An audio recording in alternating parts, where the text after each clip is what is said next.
तर महाड तालुक्यातील विकास गोगावले यांच्यावर तडीपारीची कारवाई करण्याची मागणी पवारांची राष्ट्रवादी यांनी ठाकरे सेनेनं केली आहे। या संदर्भात शिष्टमंडळानं पोलीस अधीक्षक कार्यालयात निवेदन दिले।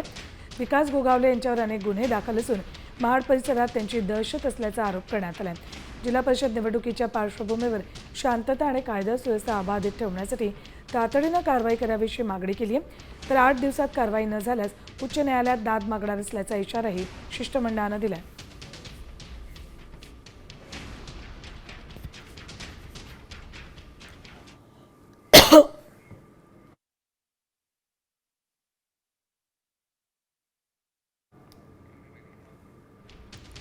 तर विकास गोगावले यांना तडीपार करावं अशी मागणी करण्यात आलेली आहे। विरोधकांनी मागणी केली, जर गोगावलेंना तडीपार केलं नाही तर मग थेट कोर्टाचा दरवाजा ठोठावणार असल्याचं शिष्टमंडळानं सांगितलं।